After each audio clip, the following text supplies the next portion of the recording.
I take her upstairs. We bang. I blow a load in her mouth, and she swallows, right? And then she goes down, and then it's like, okay, now it's time for our last set. And while that last set is going, I see her kissing her boyfriend. And I'm like, that is whoa, she's a freak. She's a super freak, she's super freaky. Hi, guys. Today I have a special episode for you with my good friend Joshua McClanahan. As some of you may have known, I traveled overseas on multiple contracts playing on different clubs, and the bass player for a lot of these gigs was Joshua. So this episode I wanted to dedicate it to just our travels in just one contract, which was Indonesia, and just to kind of give people a perspective of what we went through, also just recount some of our memories, talk about all the craziness that went down when we were there, and this episode is not as long as I would have liked, because we were trying to fit within the time restraint, but there's so much stuff we left out, like all the prostitutes in the club. Like, I remember taking this one lady of the night, who said, hey, come with me to a club, let's hang out. I said, sure. Went out to a club with her, and on the way back, we were making out, and she started crying and telling me her life story about her lover in Canada, and I'm like, man, I'm just trying to bone. But, just stuff like that going down all the time. And then I remember, like fights breaking out in the club and having to break those up, or like women that you had slept with getting angry and, causing a scene. But enough about that. We'll get more into it once the episode starts. And without further ado, let the show begin.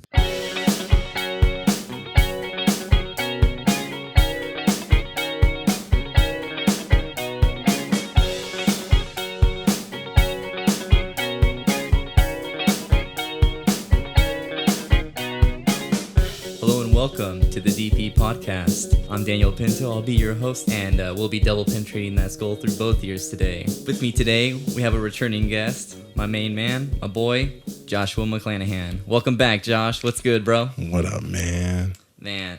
So we were last episode that we had you on. We talked about, your upbringing in music, people who influenced you, people who helped pave the way, and then we kind of ended with you and your China travels. So do you want to pick up a little bit where we left off there, like what you did after China? Man, let's talk about what we did after China. What we did after China? All right. So what was this, 2014? Well, 15? I'll give you a little precursor what I was up to after China, after my first China. Okay, take us back. I went to Russia. That was quick. Okay, that's what's up. Why'd you go to Russia, bro? When you're in love, you do stupid things. Okay, so we're talking about the girl you met in China. Yes. Who was a Russian. I told you it was a bad idea. 4 years later. Yeah. So how long after you came back from China were you like, F America, I'm going to Russia? Well, first of all, it's never F America. Oh, okay, so let's get that. God, trying to get me fired? No. Nah. With Russia from love. With Russia from love. Yeah, I was dating a sleeper agent. Just kidding. Oh. No. I think I went there. When did we leave? Like almost February. Got back, and then I was back out there in August. What year was September. So this is 2013. 2013 when you get back, February. Yeah. February, and then I was out there September of 2013. Okay. So like a good, 6 months? Yeah, that was a trip. Yeah, going to China. I mean, Russia, like that's a complete 180, bro. Yeah. The buildings are way different. I mean everything's old. somber. Yeah, It's just Chernobyl's out there. Yeah, well, Chernobyl's in Ukraine, but so when you went to Russia, was it like, oh, like I have an apartment, you can stay here? Was it like, oh, we'll live with my parents, or like, what was the plan? Like, I'm just gonna go to Russia and so this was pick her up and leave. We just was visiting each other. Well, I was visiting her. Uh-huh. So she had just graduated college, so she was living with her folks, but out there you can rent properties for like a month. So we got a little apartment and hung out and did that. So we lived in this terrible little broken down apartment. I mean, broke. This thing, we was like 4th floor, but this thing had a slant in it. Like, it was not even footing. Dang, bro. Oh, yeah. Yeah, I guess it's like China. No regulations, I guess. Just old. Like, everything in Russia is super old. It's all So, Soviet era type stuff. oh, dude. Yeah, there are buildings there easily that date back 100, 150 Oh, years old. dang. Okay. Easily. Yeah, and they don't even remodel it. They're like, that's just No, what it that's is. what it is. This is built Russia strong. Russia strong. But I mean, did you at least have like central heating or like? It's called radiator. They got that little like radiator looking thing, and if I'm not mistaken, it's hot water, and it just goes through these metal tubes throughout the thing and heats up everything. It got hot. Oh, really? Oh yeah, Okay. They got Yeah. the work done because, yeah, Yeah. they don't really have thermostats out there. bro. It was cold. Yeah, I believe it, man. -40. -40. -40. Damn, bro. Everything was freezing out there. Freezing. Yeah. Freezing. Yeah. So if you stayed out there too long, you're dead. I mean, where? Outside. Nah, I mean the Russians found a way.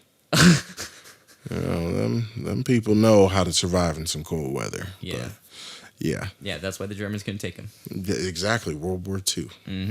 We learned. Adapt. Survive. Yes. Adapt, overcome, or what was it? Adapt, improvise, Yes, overcome, overcome. survive. Yeah, so that was a trip. I went there for a month. Learned Russian, had a few good old racist encounters with Russian people. You Ate want to some. talk about any of those? We come back to that. And I'm Okay. sure we'll have a later podcast where I can talk about racism Oh, yeah. since it's a hot topic. And then I went to China after that. From there, for a month I stayed in Russia. I went to China because we were supposed to have a gig. The gig gets shut down by... Was it the same gig? No, it was a whole different gig. So the whole band that was supposed to go, that came back from China, was supposed to go back to China in the same city on a different gig. Well, they got us the visas, and they kept like extending, like, oh, next week. So I'm in Russia, my visa's running out. And so we were like, cool, let's just get a plane ticket. I'll go over there since we're only like a week or two out. I'll go over there and get situated. Like, it's all good. So I get there. They pick me up from the airport. Like, all's well. They put me in a hotel, the whole nine. Well, the gig gets shut down by the Chinese military. Apparently, the building was too close to some sort of military installment there and just shut down the whole thing. They couldn't open. Hey, they can do that. They can do that. Communism. And so literally I'm stranded in China. So at which point I end up staying there. My ticket isn't for another month to go home. So I end up staying there like a whole month by myself, no money, no food, no anything, like hardly any money. So I end up going back to the club over there and trying. They had like these cheaper like rooms that you could buy. So I ended up buying that and just staying there, living off of like cup of noodles for a month. Jesus, bro. Oh yeah. Not much different from today. No, I'm just kidding. Bro, it was rough. That was weird. And you were just living off of money, like gig money you had made, or the money you made from China? Money I had from gigging, and then I had to have like my sister send me like a couple bucks here and there, like to make sure I could eat and like stay. So Yeah, that's rough, man. yeah. All in the name of love. In the name of love. Yeah. I was starting to feel it, bro. I know. Calm down. But yeah, so then I come back, start gigging again, immediately get all my gigs back, still doing that. So, end up doing a bunch of cool stuff into the next year. I'm just doing the fast process so we can get No to problem. our travels. End up doing some other travels on some other gigs during like 2014. Then end up going back to Russia for 7 months. So you were there like total 8 months. Well, I mean, Yeah, with the first. So yeah, with the first trip and second trip. And what were you doing for like money out there? I taught English. Taught English. Hey. I did. I taught English. Taught English at a school. Did like little camps. Did everything. That's what's up, man. I mean, put that on your resume, teacher. Oh yeah, and I spoke Russian at the time. Yeah. Was it pretty easy for you to pick up, or? It was one of those things where I had to live there in order to gain the knowledge. understand it. Yeah, I wasn't going to learn it here. Oh no! If that makes sense. No. Like I had to be there. I had to hear it. I had to like have no other choice but to learn it. And you have good ears, just with music, so you could probably pick up Yeah. the noises and everything, how to say it. And that's basically what I did. Like, so by the end of my time there, I could understand what people were saying. I wouldn't know how to reply. So at that time, there was a moment where it was me, my ex, her mom and dad, and we're all sitting at a table, and they're talking to each other in Russian. And I'm telling her my response in English, and they're like, wait, you can understand? I'm like, oh yeah, I got this. Yeah, you can't talk shit over Yeah, here. now you can't come for me no more. I got you. Suchka. Oh, get it. So, yeah, after of which, introduced Daniel Pinto. I get a call that we have a gig in Indonesia. So at this time, I still had the major traveling bug. I still wanted to travel, wanted to do all sorts of stuff. This was 2014. No, this is 2015. Yeah, 2014. 2014 going into 2015. Into 2015. So, And I'll say my end of the story leading up, but you give your side first. yeah, so it's a young October 2014 in Russia. The sun comes up at about 9 a.m. Not fun. Oh, no, I'm here for it. Yeah? Yeah, I would sleep. Oh. But then during summer, is it coming up way earlier? Bro, let me tell you something. This was the weirdest thing. It was almost like Alaska, where the sun wouldn't go down until like 1 or 2 a.m. And I wasn't even in the cut of Siberia. Like, where I was, it was pretty neutral. Do you want to mention about where you were, or? I was in some place called Ufa. It's like the middle ground. It's like middle Russia, and so it's close to Siberia by like an hour or two plane flight, and then you can still make it to Moscow hour or two. So, and then you've got Kazakhstan below, 4-hour drive, hour plane flight. So you're just kind of in that weird middle area of Russia. And so the sun, because you're so far up north, obviously, the sun doesn't set like how it normally does here in North America. So over there, like I said, it'd be 9 at night, and it looks like it's 3 in the afternoon, 4 in the afternoon. So by the time it gets to like 1 or 2, that's when it gets a little bit darker. Like it got to the point where you're like, oh, okay, cool. And then 5 o'clock in the morning, it's back up. So it's just weird. Yeah, that's a trip. Like, I'm assuming your sleep was just out of whack. Not really. You know what's funny? You got used to it? I've always been able to adjust my sleep schedules traveling overseas. It's when I get home that I'm screwed. And I think that's what they say. Like, heading west? It's not as bad as heading east, right? I don't listen. I heard that somewhere, but I might have it switched, but I'm not 100% sure. Yeah. Well, let's think here. I've headed east. Yeah, you. Yeah, because I remember when It's heading west. Heading west is the bad? Yeah. Because we headed west when we went to Indonesia. None of us had it that bad. Well, we'll get into that. But when we got home, it was bad. Mm-hmm. Yeah, Yeah. when we got home, that was the worst. Yeah. So October, I'm in Russia. Get the call. We finally have a gig solidified. So they're going to fly me home. Well, fast forward December, they call, okay, we're going to fly you home second week of January. So I'm like, dope. Can't wait to get out of here. By that time, I got into a couple fights. Like, Russia was just falling apart for me. So They're aggressive out there. they're different people, different breed. So I get back to the United States. Now here, I only have 5 days. I have 5 days to rehearse. Now, mind you, I haven't played bass in 7 months, so I'm rusty. I have 5 days to rehearse. I have 5 days to see my family and friends. And Nam was around the corner. Bro, here's how I did NAM. I went to NAM for an hour, said hi to some friends. That was like 2 hours. And Nam was in Anaheim. And then Is in Anaheim. And then I left and went to the airport, which is LAX. which is LAX. Yeah, Yeah, that's fitting a lot of stuff in a tight schedule. yeah, that was fun.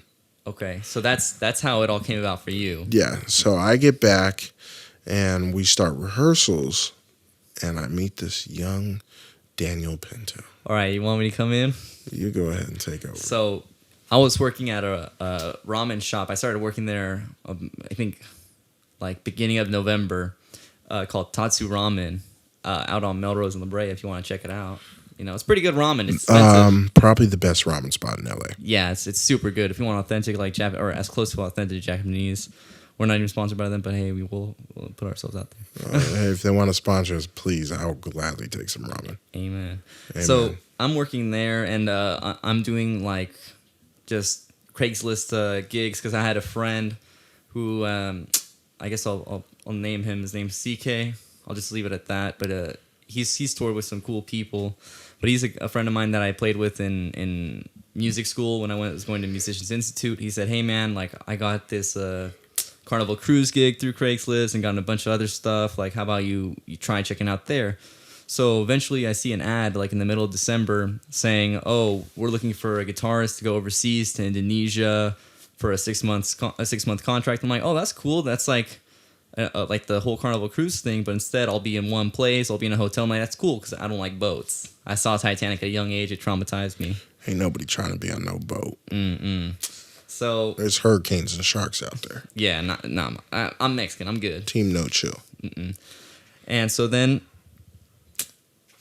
I get a call on January 1st, I believe. Goodness. Yeah, January 1st from That's cutting it close. Yeah, from the agent saying, "Oh, sorry, but we already have a guitarist. We don't need you." And I'm like, "Cool, no problem." And then I pack my things and go to work. You know, it's like just another normal day. Just had that call, whatever. And so then January 3rd rolls around, or January 2nd. The next day, they say, "Hey, the guitarist isn't going to be coming. Are you still interested?" And I'm like, "Yeah, but I'm only 20. And I know they're probably going to be serving alcohol at the venue. Is that okay?" Not knowing that, hey, man, overseas, they don't care. They don't care. There's drinking age. There's no such thing. So, What is a drinking age? right? So then I'm like, so then the agent says, "Let me find out." And then I'm at work January 3rd, peak hours. You know, it was like, I don't know, 8 or 9 p.m. Like there was a line out the door. People were waiting to get seated. And I get a phone call from them because I was expecting it to find out if I can go to Indonesia or not. And he's like, "Hey, man, you're good. You can come to Indonesia, get your visa work ready, get your photos. We'll get everything ready. We're going to send you the songs. We have rehearsal. And this day, I think we left January 22nd or 23rd? 22nd. Yes. Yeah. So I'm like, man, I have less than 20 days before I have to learn all these songs and get all my visa paperwork ready and, move out of my apartment, do all that stuff."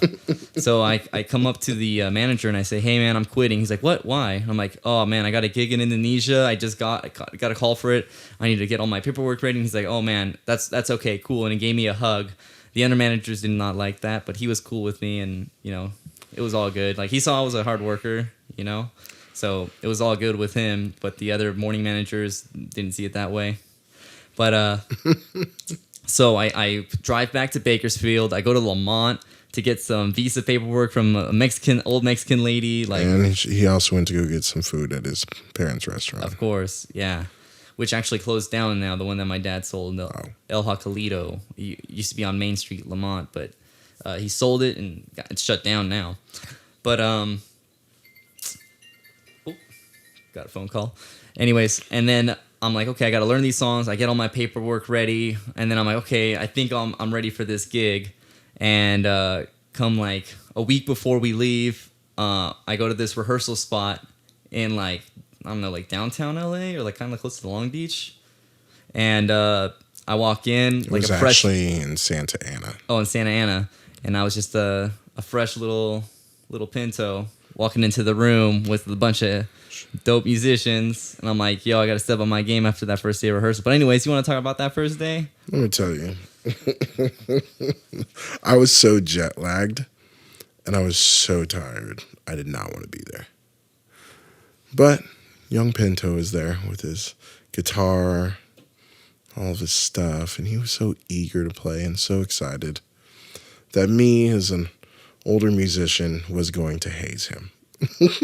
And I liked Josh. I liked everybody. I was like, yo, this is cool, man. Everybody's a dope musician. I can learn so much. This is dope. You know, I'm 20. Like, let's do this. I'm like, nah, you ain't that excited. Calm down. So let's even fast forward from that. Because nothing's interesting till the plane flight. So Okay. Yeah. Okay, so let's say we rehearse. I mean, even before the plane flight was pretty interesting. why is that? Because our music director was like 10 minutes, got there 10 minutes before the flight even left, and still managed to get on the flight. Oh, yeah. So here, and not to forget, he had all our passports. He had all of our, you're right, he had all of our passports. Because we had to go down to downtown LA to get the visa approval, and they were like, no, we can't do this in a week. We can't do this. And somehow through a miracle, our MD got our passports passed. Yeah, I don't know how. Yeah, he's a miracle worker sometimes. Listen, they was like, no, you're not going to get visas. You're not going to get visas because we all went down to the Indonesian consulate in LA. And they're like, sorry, it's like a 5-day processing fee. We only have 3 days or something like that. And so he's sitting there and he's working. We're like trying. He come back to us. Some dude comes out from around the corner. And is like, hey, come here. They step out in the hallway. And let's just say a little persuasion later, we have visas ready to go in 3 days. Yeah. And then we get to fast forward to getting to LAX, and I get there first. Then I think you and one of the singers, and then the drummer and another singer. And so the music director and the other singer were married and writing together. So we're like, man, we're waiting for them to have our passports. You know, because I'm used to my dad being like, if the flight's at 11, we wake up at 6 a.m., you know, to go. Yep. So I'm like, oh my gosh, are we even going to get on this plane? Yeah. Somehow we made it. And we made it on. Somehow we no made it. problem, you know? Yeah. So on top of that, so we get on the plane. I go to Daniel. I said, hey, man, you got a girlfriend? Yeah. I said, okay. You love her? Yeah. All right. Y'all should break up. Why do you say that? Because you ain't going to have a girlfriend by next week. Something like that. Yeah, whatever, man. Little did I know I was going to learn.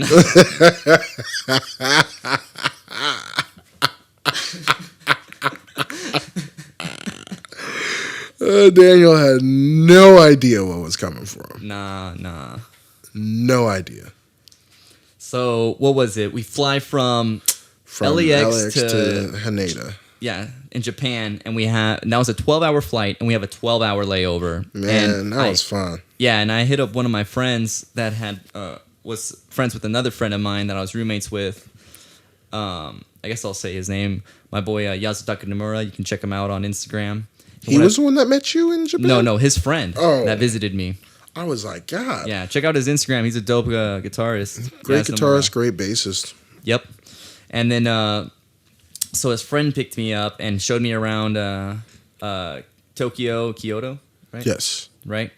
And, you know, we got ramen, I got ice cream. Like, we checked out all this, everything there is open late, you know? Well, you forget, we landed at 11:30 at night.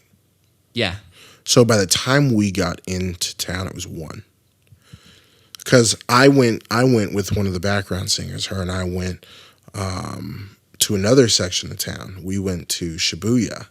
Oh, I went to Shibuya too. Okay, I don't know where you went, but we went to Shibuya. I checked out a sushi bar. Checked out some of the other spots, and yeah, everything was open super late.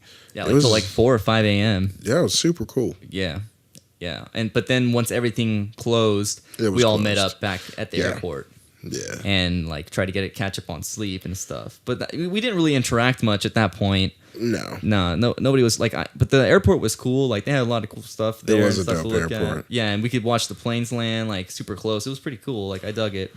And so then from there we have a 8-hour flight from Japan to Jakarta, Indonesia on Granada Airlines. And Granada. Granada. What was it called?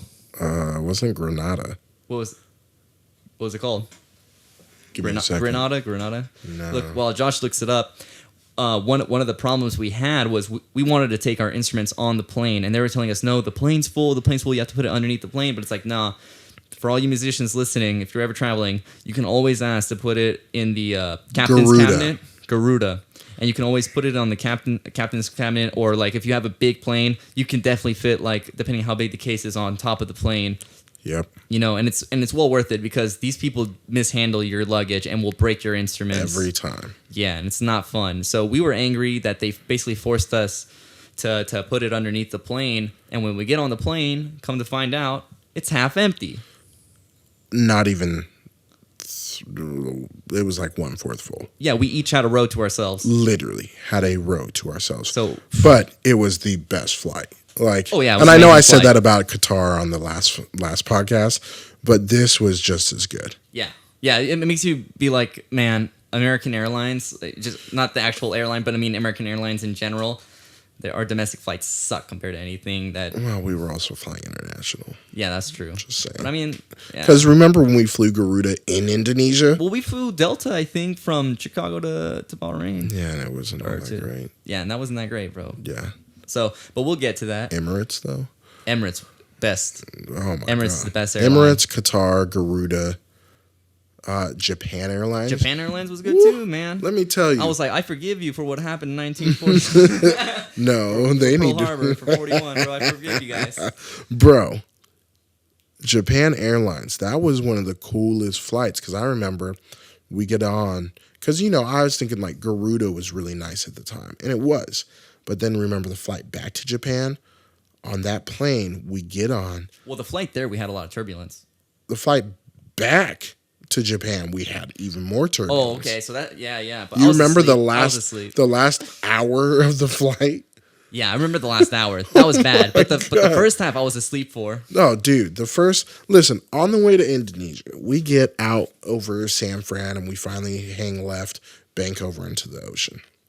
Sorry for all my technical terms, but bank over to the ocean. Now, I don't know if any of y'all know, the Pacific Ocean is very warm. That's why there's a lot of turbulence. That's why there's a lot of weather, a lot more than what you normally experience over the Atlantic Ocean. Atlantic's also a lot colder, so there's less turbulent air, specifically over that northern route. So, flying anywhere on the Pacific, you're gonna get turbulence, just no matter what, and especially that route, and during that time of the year. So we bank left. We get maybe 10, 15, 20 minutes out over the water, and all of a sudden we just start shaking.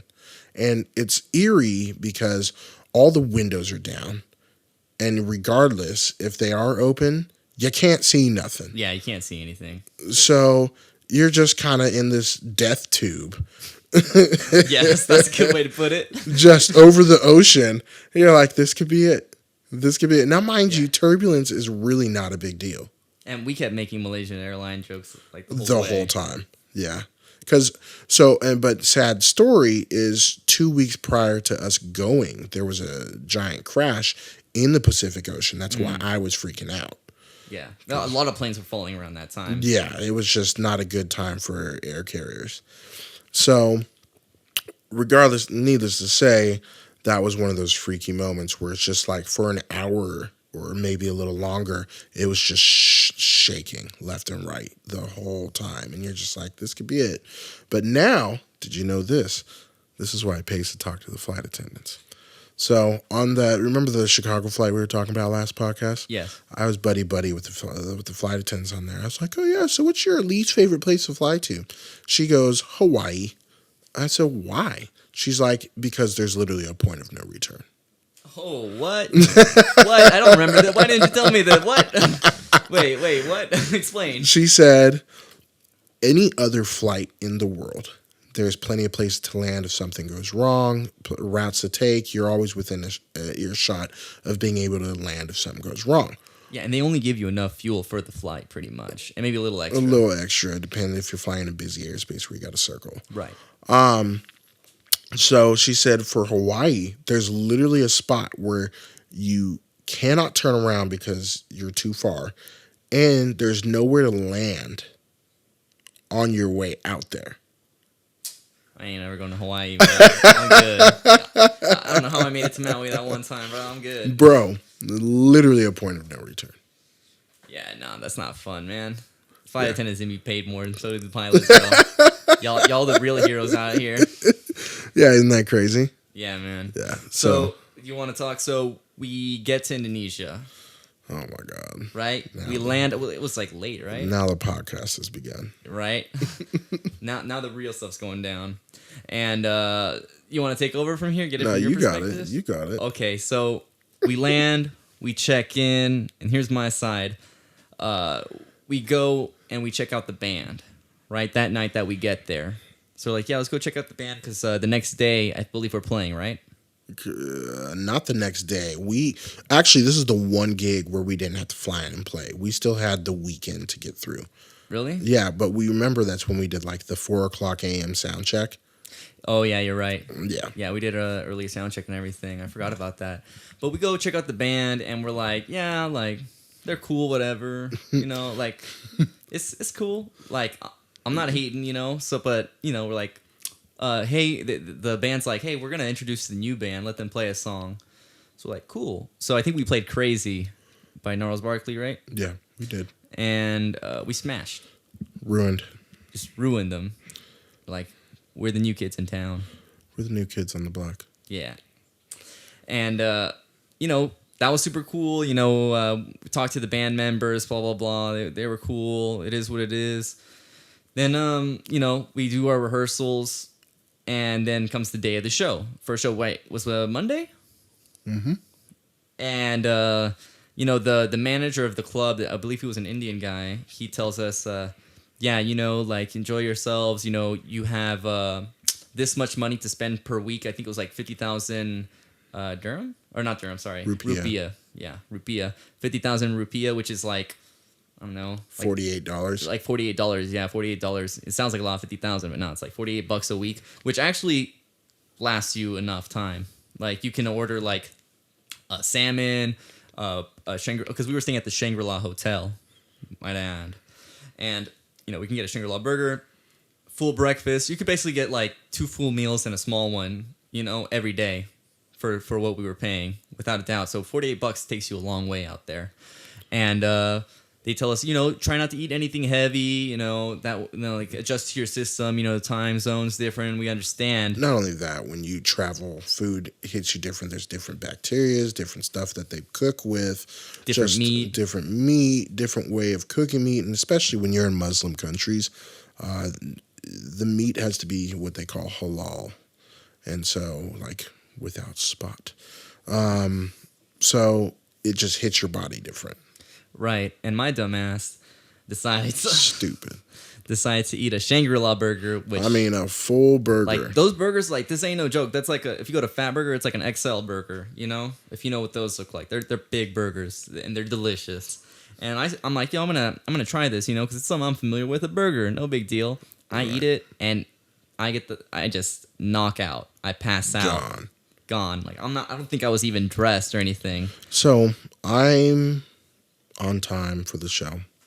It's about, I get down there at about 9. Where downbeat is 10. And everybody starts showing up except for young Daniel. Young Daniel does not show up. It's 10 o'clock downbeat. We're like, all right, we got to start. So we're not going to be all be late for this first one. So we play the set, and I'm waiting for him to walk down at any time. He never does. I'm like, wow, this is impressive. All right, let the hazing begin. Misses the whole first set. I slept through it. Bruh, I walked into his room. No, you knocked. Knocked. Bang on the door. Bang on the door, sorry. Not even knocked. Bang. Bang on the door. He's like, all you hear from the room. shit. That's all you hear. Because I looked at my phone and I saw what time it was and realized I fucked up big. That's all you hear from his room. And man, that's like the fastest I've ever changed in my life. I mean, literally, it didn't matter. We were on break. Mm-hmm. So. And so, I feel real bad. I'm like, this is a bad look. Like they think like I'm screwing them over and I'm like a liability. That's what I'm thinking. I'm like, this is not who I am, but this is what they're going to think. Now, it's funny because all of us had done these before. And, hold on. Gonna pause the podcast for. Oh, there we go. Fix the technical difficulty. Sorry, go ahead, You're Josh. good. All of us except for Daniel and one of our singers. This was all of our second time being out, so we knew the game. The other male singer, Daniel was late to missed first set, and our singer was super late to third Our set. only male singer, because we had two female singers. Yeah. Was super late to third set. So after which we all had a band meeting. But before that, what was really messed up was, I didn't know how we were supposed to dress. I looked like a freaking... Oh, a music school student. Yeah, exactly. And on top of that, what pissed off the drummer, and I think Josh as well, was I'm late to first set, and we do second set, and then we go to break, and then I have 3 girls around me dancing with me, and they're not bad looking chicks either. And so they're like, this dude's late to, this is literally what the drummer said. This dude late to first set and he's getting all the bitches. Man. Yeah. And so I'm like, yo, I got a girlfriend, I don't even want this attention. I'm good. And none of those girls did I sleep with. Even though one of them did, and I found out they had a husband, but this is down the line. We're gonna find out a lot of things about these hoes. But so we did 4 sets, right? Yeah, well, some days we did 3, some days we did 4, and I want to say, And they were 45 minutes each. I want to say at the beginning we did 3 1 hours. Yeah, maybe we did. Because I remember there only being 3 sets at the beginning. And here's one other thing to add. The music director was super excited because we had a lot of rap, a lot of hip hop music in our set. And we were playing to a white audience that was like, we want to hear Sweet Child of Mine. We want to hear Zombie by the Cranberries. And we didn't have those songs. If there was ever a time to play to your audience, that would have been it. Yeah. Because for the first 3 weeks, we were not. Yeah, we didn't have the songs that they wanted to hear, and it was all bad. But anyways, before we get to that, so we have a band meeting after the first show. So I had to put a little fire underneath everybody's booty. So I go after him and the singer that was late, lit them up. They was told... Josh was emotional, I'm not emotional. You were angry. Passionate. You were passionate. There Thank you go. That's the Yeah, because correct here's the terminology. deal. I don't like to babysit. I don't like to babysit nobody. I already had to babysit. It's day 1 on the gig, and I got to babysit. Little did I know that's my job in a band, is to babysit everybody. Don't act like I never babysat you. First of all, you only babysat me sometimes. Bro, we about to get to those stories. Bro. Sorry, continue. Yeah, nonetheless, Daniel, I didn't like him. I didn't. I did not like him at all. His lame jokes, his late to first set. He had this weird music school student thing about him I just didn't like. Now look at us. Now we're best of friends, playing Call of Duty and, shooting the shit. Yeah. So That's how we started Indonesia. Now the experiences that we had from there. I mean, we could talk about what was that Rita and her friend. That Oh was, my god, man! We had all kinds of stories when it came to that. Well, I don't even know where to begin, to be honest with that stuff. But here's what I'll say: prostitution is illegal in Indonesia. It's a Muslim country. illegal. It is, isn't it? No, it's legal. That's it's why they legal? do it everywhere. Oh, really? I thought they were paying off the government. That's what I understood. I understood it was legal. No, they paid off the government, man. It's a Muslim country. It's not legal out there. As far as I know, Josh is looking it up. But one thing I do know is that they had the most professional prostitution, I guess, like prostitution ring or whatever you want to call it, that I've ever seen, because they had all these women contracted to be there from opening to close. And they were there to, entertain the rich white guys that were there, or whatever type of business guy was there, and get money and make sure the guys would want to come to that club, right? So you would have a girl check her bag in. You're absolutely right. I told you it's illegal. Prostitution in Indonesia is legally they paid 'em off. considered a crime against Like the Middle East. decency/morality, although it is widely practiced, tolerated, and even regulated in some areas. Mm-hmm. We were definitely in a regulated area. Oh, but regulated, you mean paid off the police. So let's talk about that for 2 seconds. So, Can I just finish the thought when it comes to that? Go ahead. So they would, when they got a guy, they would go up to the guy in the front, what do you call it? The receptionist, I guess? Yeah. And check out and be like, hey, I'm going to this room with this guy. And then when they were done, they'd come back down, check in, and then, keep doing the business up and down, up and down. And little did we know, these women also kind of regulated what the songs we played. Like, if they complained about us, we heard about it, Yeah. But what were you going to say, Josh? So here's how this worked as far as the money went. And now that I read that it's legal, totally illegal, sorry. Totally makes sense to me. So when we get there, one of the first things they did was, so you guys have to play for the government. They're going to come in and have you play 2 or 3 songs to make sure that you're a band. Little did I know that was basically a cover for, we're going to transfer some money right in front of y'all, and you guys are the faces of it. You remember that?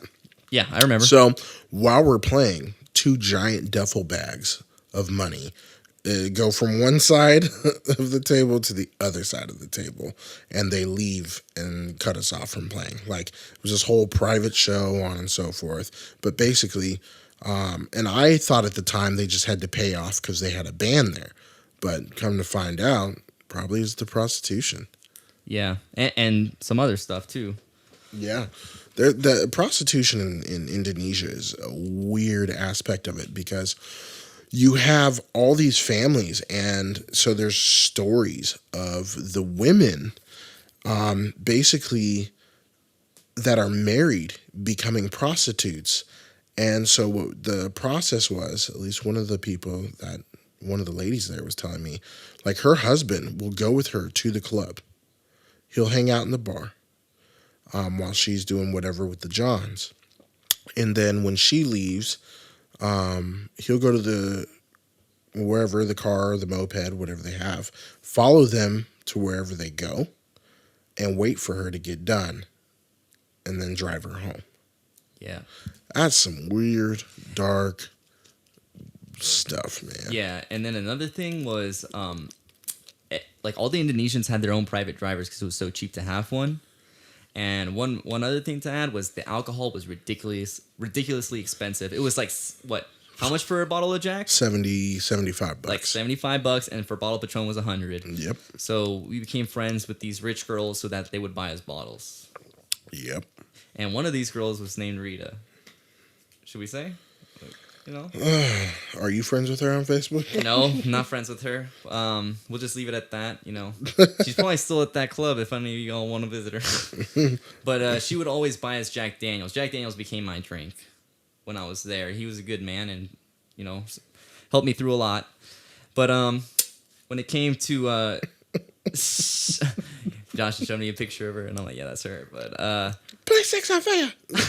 yeah, she always wanted us to play Sex on Fire by freaking Imagine Dragons, and we never did. It was Kings of Leon. Kings of Leon, that's right. My bad.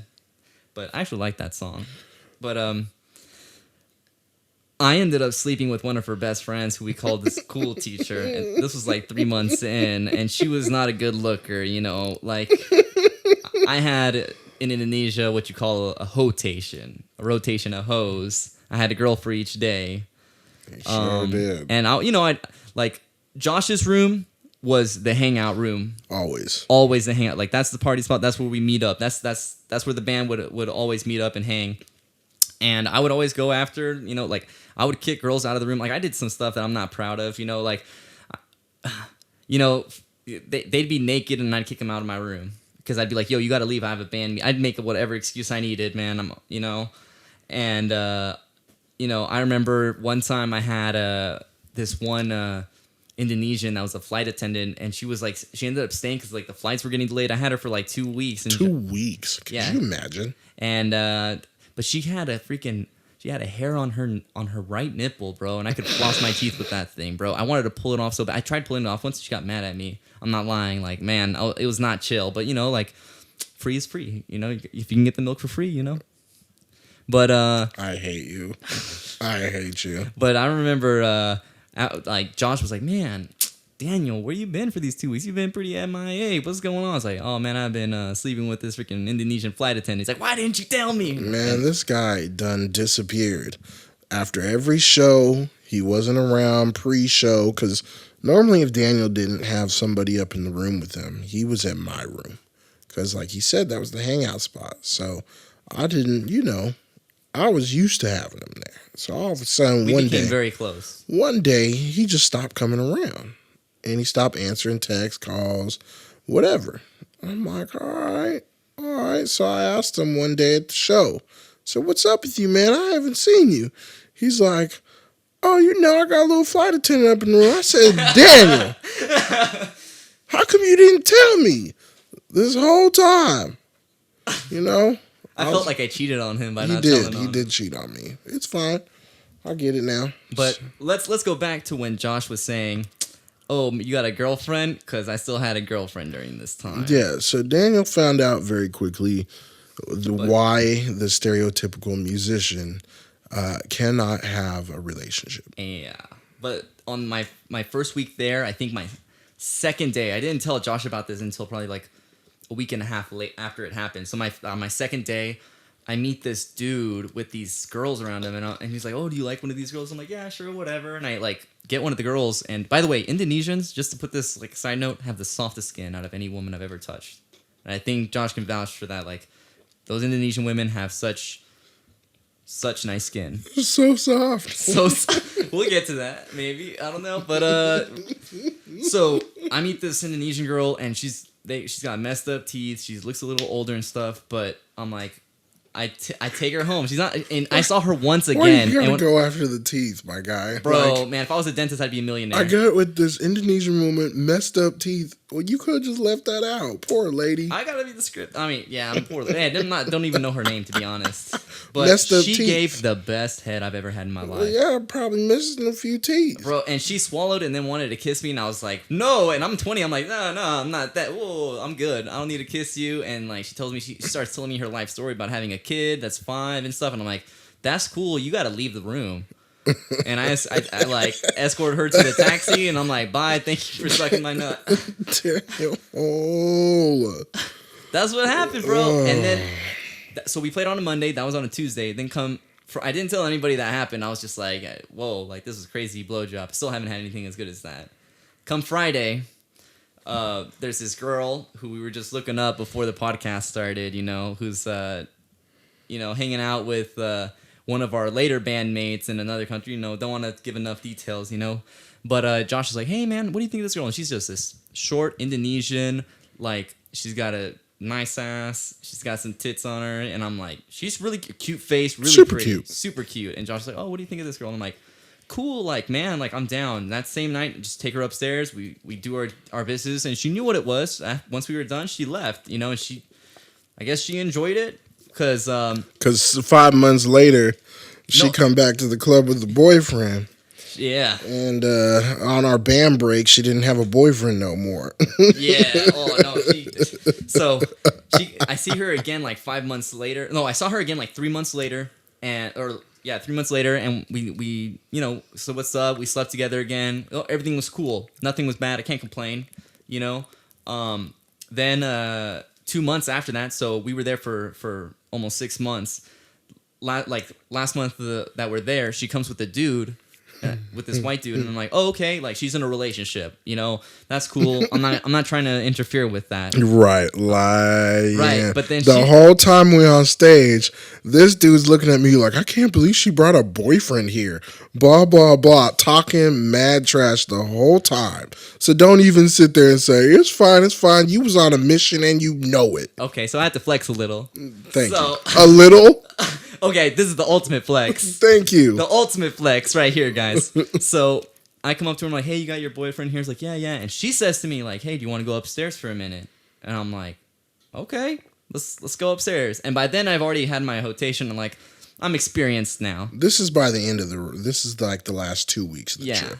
And I take her upstairs, we bang, I blow a load in her mouth, and she swallows, right?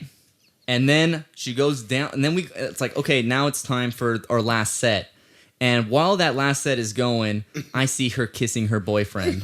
And I'm like, that is whoa, she's a freak. And she found me on Facebook years later and Instagram and added me and stuff and tried to like talk to me and stuff. While she's still with another dude as we speak. I'm like, he's a filthy. That's how Indonesian girls are. That's how they are, man. And you know what's funny? Like how many what I found out later, because I drove Uber, this was way after, but I picked up some Australians and I told them, I was in Indonesia and I met like a lot of Australians there. It's like, a lot of the rednecks go out there and marry the young Indonesians. That makes sense because they were always trashy. And we met like some really fat old white dudes, like a lot of them that were married to young Indonesians, like 18. Well, it was always either the UK. They were like the white trash from the UK, the white trash from Australia, the white trash from like France. And all of these girls, when we asked them, where's your husband? They all like, what do? They all said the same thing: gas or electricity. Yeah, that's all they say. That's all they do. Yeah, that's everything. And there's like, they're in Africa doing gas right now. So there was, and I got to be very careful, a couple that me and my ex got very close with there in Indonesia. And so like we went to their like housewarming party, everything. And her husband, nicest guy in the world, he leaves for business. I catch her at the club with another dude. Like immediately after, she comes up to me. She says, just don't tell my husband. Please don't. Whatever you do, don't tell him, blah, blah, blah, blah. I'll buy you drinks. Like, that was enough. I'll buy you drinks. Okay, cool. Cool. Say no more. I'm not going to be messy, but do know this will catch up to you. But it's crazy. That whole culture there is pretty dark and twisted. Yeah. Let's go back to Rita, though, because we got really close with her. It was real cool. Like, yeah, she was the homie. Yeah, none of us really tried to sleep with her, but we did at the same time. Well, one of us did. Names will not be mentioned. But, she invites us over to her home one day. And, she told us, but wait. She told us, I have this boyfriend. I have this boyfriend who's a musician who used to play here. And we're like, oh, okay, cool. I totally forgot about that. Yeah. And we'll get to that too. But Rita's like, oh, yeah, I have this boyfriend that's a musician. He tall plays Canadian bass. Dude, bass, super good. I'm like, oh, okay, cool. And like, we're like, this guy's trash compared to Josh. Like, fuck out of here with that shit. Come on, bro. But, when girls are in love, they think whoever they're fucking is great. That is brutal. It's true. So then we go to her place, right? And we're expecting to see pictures of her with the bass player dude, right? No, she's with this old white dude in all these pictures. Come to find out, that's her husband. She'd never told us about him. Yeah. We're like, what the hell's going on? But why this shit got like the Colombian drug lord house? Like in the midst of like the pool and everything. But their version of Beverly Hills. Right. Like that house to this day, To this day, is one of the nicest houses I've ever been I didn't to. even search the whole house because I felt bad just like being in the living room. Didn't I leave before you? Or did you and I leave at the same time? I don't know, but I remember there was an upstairs. Like I saw the pool area. You I saw stayed the there. Living room. You stayed there. Because I isn't did? that when you hooked up with old girl? No, that was when we all hung out in the buffet area, and then thanks. You want man. a water? Yes, please. Thank you, bro. Appreciate it. Yeah, no, that was when I slept with her friend, who we called the school teacher. That was, bro, and I remember like What was her name? It wasn't Sonia. something like that. Something super white girlish. Well, that probably wasn't her real name, but I remember like we were all like with her, with Rita, everybody was in the buffet, and then she like was super drunk. We were all super drunk, and she steps outside towards the pool area, and she's like sitting down, and I'm like, hey, what's up? And I'm like, blah blah blah. I don't know what I said to her, and then I start kissing her. I'm like, let's go up to my room, and then we bone, and like I put my pants back on after we boned, and she thought we didn't bang, and I was like, we'll just leave it at that because we're both ashamed. Yeah, that was weird. Yeah, it was weird, and like she didn't really come back after. No, she didn't. No, it wasn't. I can admit it wasn't the great sex on either of our parts. Like it was just not the move, not the move. Bro, that's weird. Like yeah, it was not the move. I slept with some ugly girls, and I slept with some really attractive girls when I was there. You did. You know, I was just trying to rack. I think how many did we count? Like at least 20. Daniel, I'm gonna tell you a little secret that you don't know about this trip. Okay. Devin J know. About what? What I'm about to tell you. Oh shit. Okay. But just know I'm not gonna be advertising this one. Okay. No worries, bro. No worries. There was a particular girl there that everybody thinks I missed out on the chance of, shall I say, having relations with. Did she have soft skin? I mean, she had soft skin. They all have soft skin. But it wasn't. It what I'm wasn't thinking of. soft skin. No. Ah, okay. Anyways, it was the main one. The main one. The main one. What do you mean? From the club? The main one. I would. Bruh, you telling me about cheating? What the hell is this shit, bro? You freaking bring this shit up late? Bro, I feel betrayed now. Now I know how you felt. There's only 2 people that have known. Bruh. Is it the one that wants to fly you out? Yeah. Oh, you motherfucker! Oh, shit! Damn, bro. Okay. That's no wonder, bro. She saw that dick and was like, dude, I need that punani, bro. It's good. Bro, let me explain something. Man. Do you remember when I had all y'all cover me a couple times, saying I'm going out with the football player? Oh yeah, we met a cowboy. Yeah. A Dallas Cowboy player. Yeah. Which, and I didn't realize he was. I didn't even know who he was. Yeah, me neither. He could have been third string. I would have never known. He was huge. Like, huge. Yeah. Cool guy. Yeah, super cool. He got us super drunk. Like, he was the cool, and he loved us, and we loved him, man. So the one time him and I did go out, she came along with. So he had his. He was with her friend.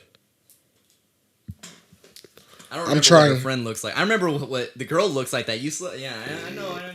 Yeah. Okay. So, all that to say, that went down a couple of times. I'm just letting you know. The only people who have known is Devin J. Bro, this guy right here, man. I'm getting real tired of his shit, bro. You know what? It's a good thing you didn't tell me. I know. Now, if you told me now, it'd be fine. Now it's fine, but Back you then- have a history of taking information and instigating things with it. Yeah, I get that from my dad. Yeah, so you would have gone to my ex at the time and been like, and that's why he. Fuck her, bro. I would have been in the right for that shit. Fuck her. This comes from the same guy that when I Fuck got me again, bitch. that when I got married, Daniel was the first guy to go to my ex and send the marriage certificate. That's how much he hated her. Oh yeah, nah, man. Like she was toxic, man. Yeah. Yeah, no. I was like, you messing with my boy. Like, This is also the same girl that. So when her and I broke but we up, didn't even bring up that you guys had gone through a lot of beef before Indonesia, And then like 2 weeks in, she's like, I'm coming. And Josh is like, well, I gotta pick her up. I'm a good man. I'm like, no, you don't. But she ended up staying the whole Indonesia trip. She's probably gonna listen to this. Maybe. I'm gonna send it to her. You should. Oh my god, bro. Hey, fuck you, Elena. Hope you listening, bitch. Fuck out of here. So Get your own podcast, bitch. I'm gonna advertise this one on my close friends. Sorry. I had to say sorry to all the listeners that I yelled into the mic and everything, but if y'all know what... But man, look.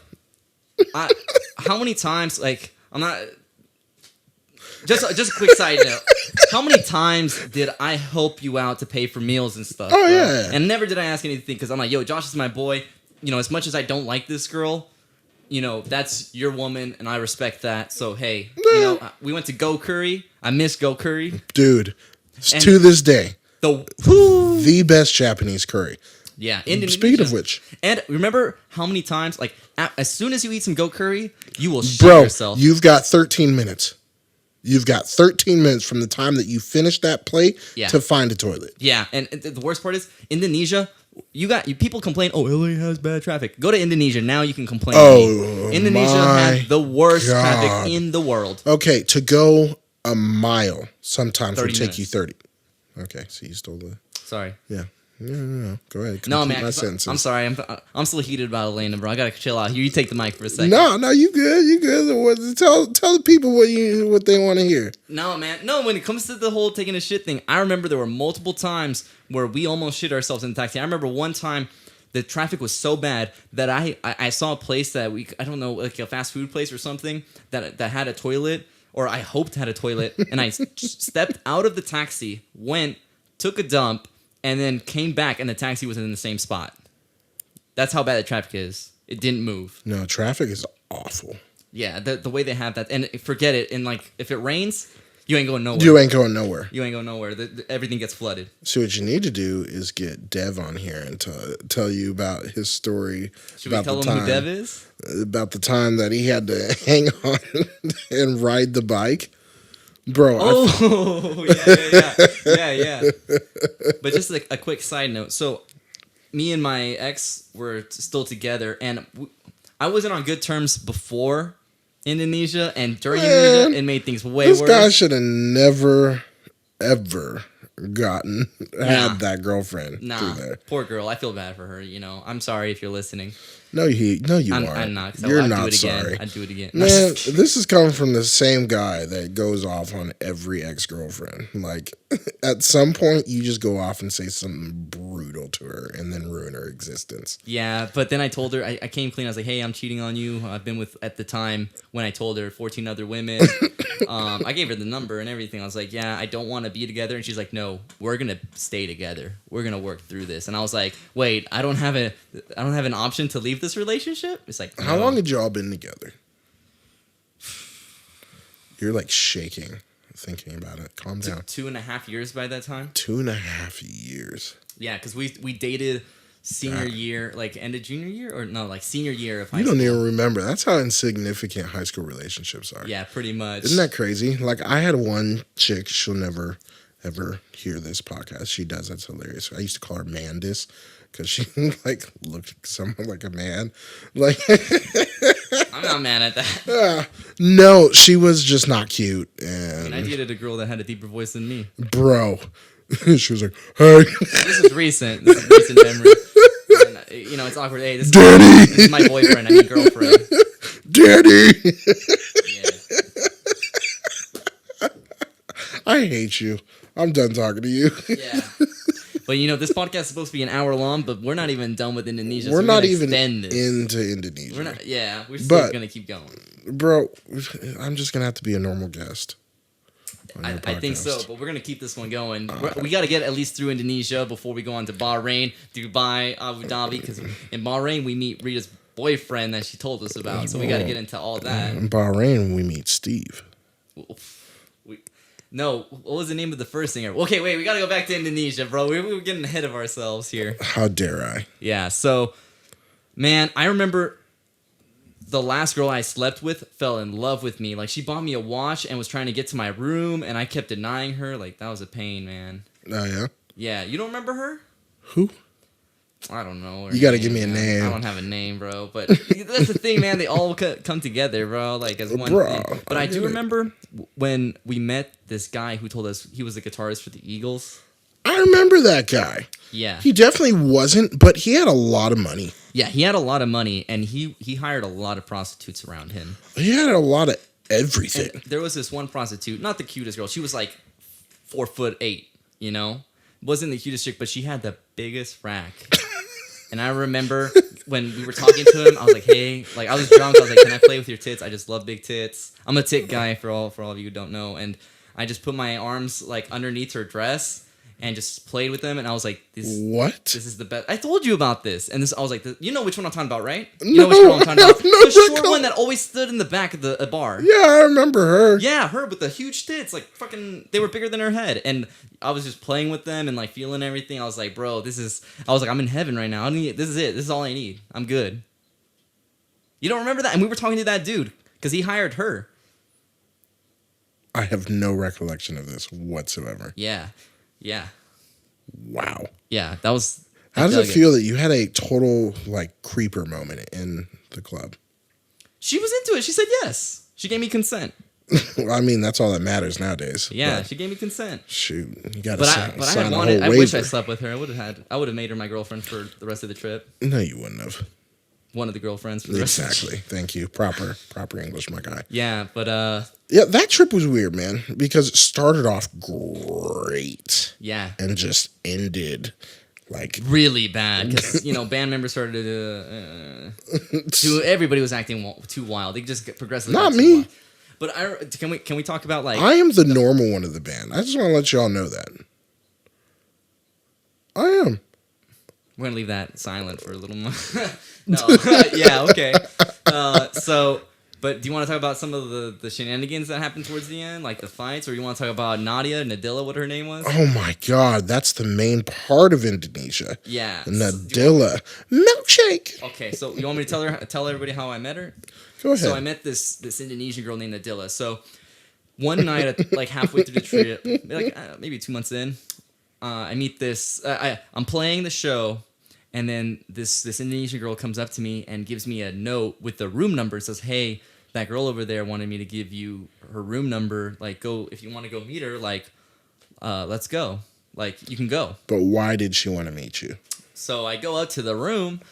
And I knock. I'm like, okay, this is the right room. It says, whatever. I don't remember what the room was. Knock on the door, and sure enough, the lady that gave me the note answers it, and inside is that girl. And she's like, oh, she's waiting for you. I'm like, okay. So she tells her that she can leave, and I'm like, oh, is that her assistant? Because everybody's got like a driver or something.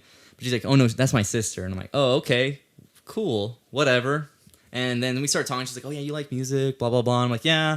She's like, do you like Dream Theater? And I'm like, oh, shit, you know who Dream Theater is? And at the time, That's what got him in. I was like, yo, I love Dream Theater. It's like, Nothing yeah, like a Mike little Portnoy, Mike blah, blah, Portnoy. blah, John Petrucci. I was like, oh, yeah. And then she's like, yeah, do you want some like tea or anything? I'm like, no, I'm fine. And then next thing I know, we're kissing and, do the deed, right? And I'm like, cool. So then from then on, she starts showing up pretty much every day, making sure that I'm not sleeping with anybody else. Like, she would like hide behind a pillar, like as if I didn't see her. Josh would be like, yo, she's here, We checked each other out, I was like, hey, man. I was like, little did she know I I'll was taking... never forget her walking into the club, like trying to sneak behind her friends. Dispo. And I'm like, there's 7 of us, right? There's one of you, there's 7 of us. One of us is going to see you. Like, why are you even trying? This club is not that big, and we're on stage. We can see everything. Yeah. And we started talking and stuff, and she ends up telling me like, hey, my dad's like the head of importation and deportation of goods, alcohol. So whenever they find alcohol or anything, they get it. So she was giving us He's bottles basically of Patron. he was the head customs agent for Right. The airport. Well, in general, in just Jakarta. And she was driving a nice car with like a nice with like a driver. She's like, oh yeah, my daddy, blah blah blah, my daddy, blah blah, and then ended up giving Josh's ex at the time a job as her dad's interpreter. Mm-hmm. And and she took me to like the music store and like showed me guitars that were very expensive, like a nice PRS for like $3,000. And was like, hey, do you want this? And I was like, no, I'm good. Or a nice acoustic for like $2,000. Like that's what it translated to in USD. Man, thinking back, And I know, right? But I was like, nah, like I'm good. I'm good. you're like, a man of high moral fibers. Yeah, I was like, I know that I'm gonna owe you. Nothing in life is free. Exactly. Nothing. So and I wanted to break up with her. I was like, I'm done with her. And then she's like, hey, do you want to go to Bali? Like, and like, Josh is like, when I told Josh, he's like, man, ask her. We all should go to Bali. Hold on. How can we all capitalize on this? Because here's where I get that thought. Number one, she had bought us all tickets, the entire band, to go to a sold-out jazz festival. The Java Jazz Festival. Yeah, it's like the biggest jazz festival in like Southeast Asia. Yeah, Jessie J was playing there that year. We saw Christina Perry, and then There's Snarky no Puppy. we. I didn't see any of that. I was watching Christina Richard Perry. Bona I saw Richard and Bona with you. Snarky Puppy and Snarky, and yeah. all the good music that day. Yeah. So, Yeah. And you guys jammed too at the Yamaha booth. yeah, we and did stuff. jam at Yamaha. Yeah. Jam at Yamaha. Yamaha. That's how they say it. Jam at Yamaha. And yeah, it was a fun experience. And because of me, she bought everybody in the band tickets to go to the Java Jazz Festival and gave us a ride there. Like paid for the taxis and everything. Well, her dad. Her dad paid for everything. And what happened with that was she eventually, after the Java Jazz, she's like, let's go to Bali. I have a place in Bali. I'll pay for your plane tickets. And then, Josh's like, how can we capitalize on this, as he was saying. I just wanted to go to Bali. Right. So she's like, yeah, no problem. I'll buy Josh and his girl at the time. Plus, they were friends. Yeah, they were friends. So it's like, yeah, I'll buy them all plane tickets. And like, cool, free trip to Bali. So we'll go on our day off. Like right after the show, we flew there, right? And she thought that like I was just friends with the singer, and I was kind of catching feelings for her at the time. She offered. That's because I'll explain this. She was the one that offered for us all to go. Oh, really? I'll prove it later, but she offered it. Okay. Yes. Yeah, she offered me everything, and also she would make me like spend the night at her place. And she was Muslim, so it was interesting to. I want to say weird, but it was interesting to see her like wake up at 5 a.m, put on this gown, and like do the whole prayers because they pray 5 times a day. But then right after, ask for a milkshake. Josh, do you want to explain to the folks at home what a milkshake is? Well, listen, I don't know what the confines of the closed door, what those things mean, but I can only think the milkshake is to shake something to get milk out of it. You're very close, my friend. I think you're pretty much spot on. And to make a mess. Yeah, so she would always ask for a milkshake, and then she would always sing that stupid Frozen song, do you want to build a snowman? Do you want to build a snowman? So annoying. But I did not want to be with her, and Josh just kept saying, man, Bali. He was Man, my coach. listen, He was my coach. Like listen. I was down and out, like ready to call it Listen. like Rocky Balboa, and he was like, get back in there, Rocky. Listen, I'm here for a good time, not a long time. So somebody's offering to take all of us on a trip to Bali. Why would you ruin that? You can ruin it after that. Mm-hmm. I'm just saying, ruin everything after that. But it got ruined on the... Sure. So we play the show, get off stage, have our bags already packed, roll to the airport. We get on the plane. It's like 6, 7 in the morning. Hop on the plane. I'm with my ex. He's with Milkshake Girl. We land in Bali. She's got a driver there to pick us up. I'm like, hey, I got to turn some of this cash around, blah, blah, blah, blah. It's a function of things. So then we go back to the hotel. And so we check in or whatever. I don't know how that worked. Because apparently her dad owned the place. So, all that to say, we get in there, and then she disappears. She goes with, like, her sister somewhere. Doesn't come back. Literally leaves us there. Trip. The entire trip. And I'm like, what the heck? Like, just dips.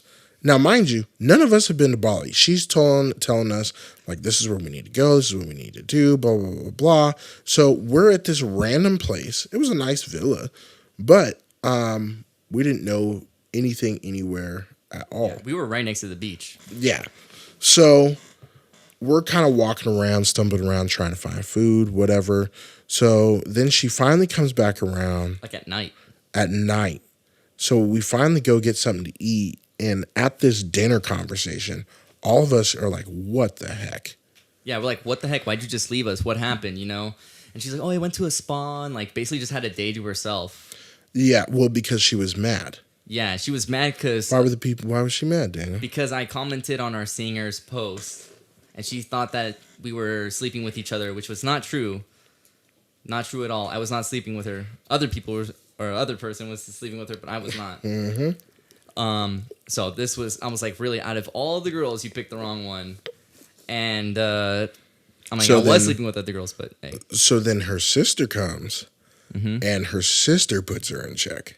I'll never forget that. Oh my God. Sorry. Oh, it's all good. So her sister comes and tries to de-escalate the situation, and she's explaining what happened and why she's angry, and we're just like, this. I already told her like, there's nothing going on between us. I don't understand. It's like, well, you commented on her Facebook post. I was like, and what? Like, so what? She's my bandmate. It's not a big deal. But what people don't understand is overseas, Facebook is everything. You know what I mean? Literally. Yeah.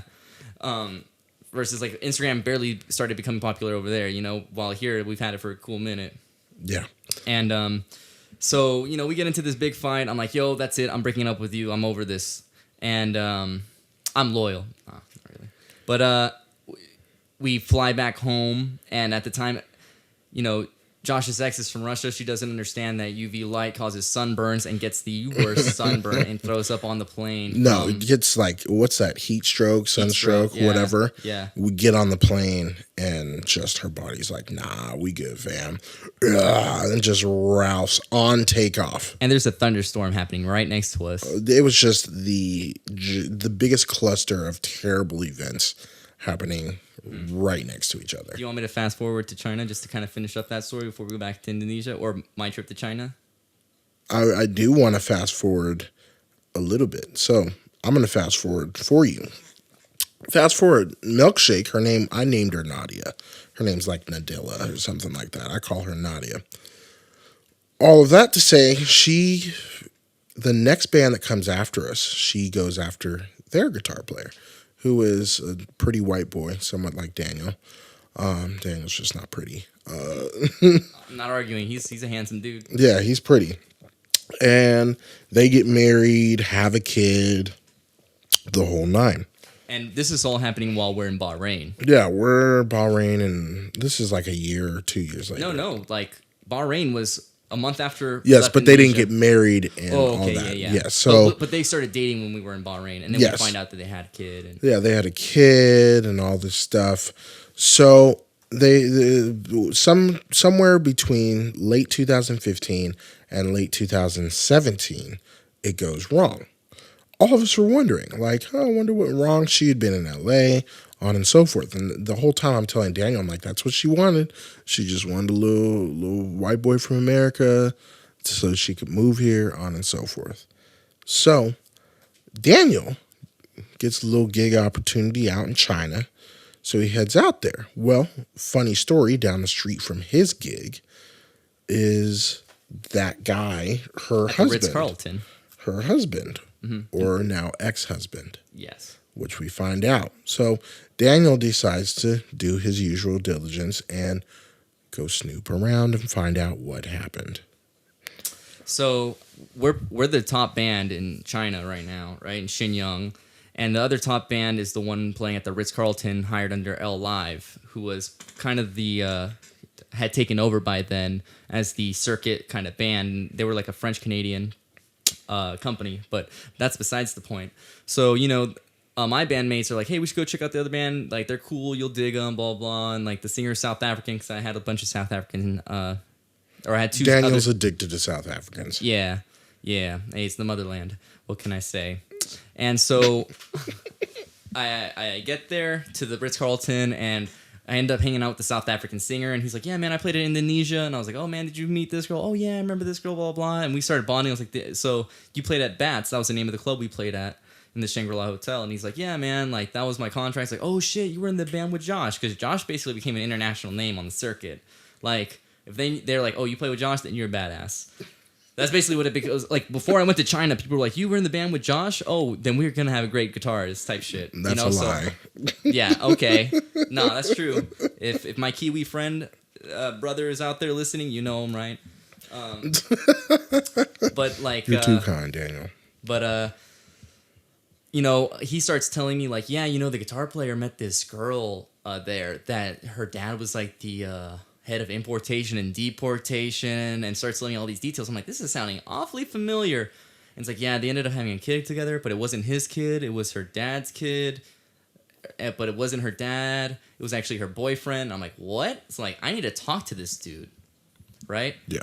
So then I'm like, I go back to the Ritz-Carlton because we went out to go eat at this one area that I forgot. I think you know the name. The area where like the pizza stuff was and the hamburgers and stuff and the kind of shawarma place. But anyways, I forgot what the names of all those places were. But I get back and I'm like, hey man, I gotta talk to you. I won't say his name. But he's like, hey, what about? It's like, do you know this girl from Indonesia? He's like, yeah, man, she's my ex-wife. And I'm like, bro, I dated her before you, and she told me this and that her dad was at a deportation. This is her sister. He's like, he took me to Bali and said, tried to buy me guitars. And says, literally the same exact thing. Same exact thing happened to him, except he fell for the trap. And, you know, and said like, oh yeah, the condom broke and like we had a kid. And I thought it was weird that the dad was always there because it ended up not being her dad. That was just her boyfriend. He was a thug. And they had a kid together and said, hey, let's just say it's his kid, you know. And then he ended up living in Indonesia and doing modeling because he's a good looking dude. He did modeling gigs out there for companies. And, you know, he didn't have an account, so he gave all the money to her, and they extorted him all that money. They just took all that money out of, like, about 10 grand is what he told me that he lost from her. And I'm like, dang. And so then me bringing all that up put a sour taste in his mouth, and he ended up hating me, which caused a lot of problems for me down the line in my China trip. But I'll talk about my China trip on a solo podcast. But that's just kind of letting you know how crazy these girls in Indonesia are. So the child wasn't his? It was not his. It was her dad's, a.k.a. her boyfriend. That's crazy. Yeah. Like, that to me is the pinnacle of Indonesia, that story. Like, of all the... Because that's the stuff that happens. It's a small world. Yeah, it's a small world. Like, that affected so many things down the road. But if we were to sum up or wrap up Indonesia... That's the story. Yeah. I mean, there's plenty more stories that happen in Indonesia. A lot of more fun. Like, you want to talk about some of the fights that happen in the club? No, we're good. We're good. All right. What are we at? What are we at? We're at almost an hour 20. Oh, see, that's a long time. Yeah. So I guess on the next podcast when we have Joshua on, we'll talk about Bahrain. Dubai. We can get into the nitty gritty. I feel like... You want to get into Bahrain at least, and then we'll talk about Dubai and Abu Dhabi? What, Bahrain right now? I don't know. You want to get into the nitty gritty later? Because this is already a long podcast. That's what I'm saying. I'm looking out for your listeners right now. Yeah. All right, man. Well, I appreciate it. So I guess this is where we'll end the podcast. Thank you for listening to the DP podcast. Thank you for letting us double penetrate your ears. And thanks once again, Josh, for joining me back again on the podcast, man. I got you, dog. Later. Bye, guys. Peace.